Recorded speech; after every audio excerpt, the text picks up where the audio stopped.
અવિનાશભાઈના ગીતોની મહેફિલ સજાવીએ તો સ્વાભાવિક રીતે આરંભમાં જેમ આપણે કેટલીક ભક્તિ રચનાઓ, વિરાગની રચનાઓ એની વાત તો કરી, પણ અવિનાશ વ્યાસ તો રાગના, જીવન રસના છલોછલ જામ સરીખા કેટલા બધા પદોમાં એમણે, કવિતાઓમાં, ગીતોમાં એમણે આ જીવન રસનો અનુભવ કરાવ્યો છે આપણને. અવિનાશભાઈના સમયગાળાને સહેજ યાદમાં રાખવો જોઈએ તમારે, કારણ કે 1984માં એમણે વિદાય લીધી. એટલે એ જે સમયખંડ જીવ્યા છે એમાં ગુજરાતીઓનું સમાજ જીવન, ગુજરાતીઓના કુટુંબ જીવન એને મનમાં રાખવા જોઈએ. તો કદાચ તમને એમના ગીતો વધારે સ્પષ્ટ થશે. આપણે હવે અત્યારે જે જીવીએ છીએ એ ઘણું બધું એમાં જૂના સમય કરતાં બદલાવ છે. વિચારોમાં પણ પરિવર્તન છે, જીવનશૈલી પણ બદલાઈ છે. હવે કુટુંબ જીવનના સંદર્ભો, એમાં જીવતા પાત્રોના આંતરવૈયક્તિક સંબંધો બધું બદલાયું છે. પણ ગીતો છે ને એ સોશિયલ ડોક્યુમેન્ટ છે, સામાજિક દસ્તાવેજો છે, અને એને એ રીતે જોવા જોઈએ. અવિનાશભાઈના ગીતોમાં પ્રેમની વાતો છે, દાંપત્ય જીવનની વાતો છે. થોડાક એવા ગીતોની વાત પણ આપણે કરવી જોઈએ. એક ગીત છે એમનું, તને જાતા જોઈ પનઘટની વાટે મારું મન મોહી ગયું. હવે પનઘટ ન રહ્યા, આપણે જાણીએ છીએ કે હવે તો ઘરે નળ આવી ગયા, ઘરમાં ફ્રીજ પણ આવી ગયા, અને હવે તો ઘણી બધી રીતે તૃષાની તૃપ્તિનો અનુભવ થઈ શકે એવું છે. ત્યારે આ પનઘટ જ્યાં પાણી ભરવા જવું પડતું હતું એનો મહિમા જેમ આપણા ઘણા બધા ગીતોમાં છે. હું તો ઘણીવાર હળવાશથી કહું છું કે કદાચ કવિઓ પુરુષ છે એટલે એમણે આ રીતે પનઘટના મહિમા ગાન કર્યા છે. જેમણે આ બેડા ઊંચકીને પાણી ભરવા જવું ને આવવું પડતું, એમને કદાચ એમાં બહુ કવિતા જેવું નહીં લાગતું હોય, પણ એ પ્રક્રિયા એ બહુ સૂચક છે.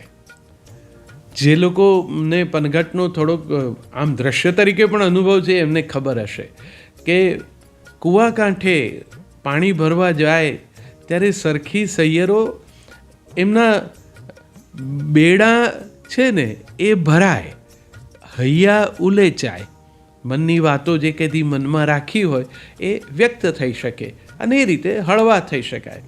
અત્યારે જે મનોચિકિત્સા માટે જાઓ અને જે સાયકોલોજિસ્ટ તમારી સામે બેસીને તમને વ્યક્ત થવાની તક આપે છે ને, એ રીતે અત્યારે જે જીવાય છે એમાં વ્યક્ત નહીં થઈ શકવાને કારણે ઊભા થતા સંઘર્ષો કેટલા બધા છે.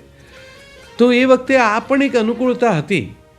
ઘણું બધું ન ગમે એવું પરાણે કરવું પડ્યું હોય, એવી રીતે જીવાતું હોય, એવી રીતે જીવનસાથી સાથે જોડાવવું પડ્યું હોય, કવળા સાસરિયા હોય, એ બધી વાતોમાંથી પણ જીવી જવું, એને માટે આ પનઘટ બહુ મહત્ત્વના હતા.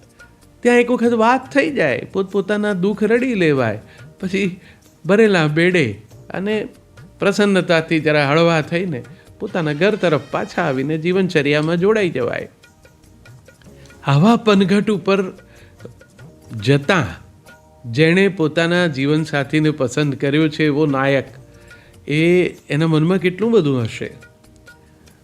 બેડવું જે ભરીને આવે છે, અસલ જેમણે એ દ્રશ્યો જોયા છે ને ખબર છે, માથે 2 બેડા અને કેડમાં એક બેડું હોય, અને એ આમ ચાલતા ચાલતા સરખી સૈયર સાથે વાતો કરતાં કરતાં પોતાના ઘર સુધી આવી જાય. ગામડાનો રસ્તો હોય, ઠેસ વાગે એવી પણ સંભાવના હોય, છતાં પાણીનું એક ટીપું છલકાય નહીં ને પાણીયારે બેડું પહોંચી જાય. આ જે સંતુલન જાળવી શકાતું હતું, કદાચ જીવનસાથી એને માટે યોગ્ય હોય એવો જીવનસાથી, એવી જીવનસાથી કે જે મારા જીવનનું સંતુલન જાળવી લે, એ જો મને મળે તો જીવન કેટલું બધું સરળ, સંઘર્ષ વગરનું, સુખદાયી, પ્રસન્નકર બની શકે. સંતુલન જાળવવાની એ ક્રિયા એ પનઘટ ઉપરથી પાછા વળતા જે પાત્રો છે એના માથે રહેલા બેડામાં કવિએ જોઈ છે. હું તો ત્યાં સુધી કહું કે જેમણે આ બેડા ભરીને આવતી દીકરીઓને જોઈ છે એમને એ પણ ખબર હશે કે ત્યારે વેંત એક હાથ જેટલો લાંબો ઘૂમટો તાણતા. હવે એ ઘૂમટો જેણે તાણ્યો છે એને એનું અકળામણ તો ખબર જ હોય, પણ છતાં એ જે તાણતા એને ખબર હશે કે આમ બે હાથે મુઠ્ઠીમાં બે છેડા રાખે ઘૂમટાના. એક છેડો છે ને એમાં પોતાના પિતાના ઘરની પ્રતિષ્ઠા છે, બીજામાં પોતાના પતિના ઘરની પ્રતિષ્ઠા છે, અને બંને પોતાના હૈયા સરસી છે. પરંપરામાંથી જે કંઈ હતું એ બધું હવે કંઈ લવાય નહીં, લાવવાની જરૂર પણ નહીં, નવા સમય સાથે બદલાવ હોય જ, પણ જે હતું એને સહેજ સમજીએ ને તો એની હાંસી ઉડાવવા કરતાં એના માટેનો આદર ચોક્કસ વધી જાય.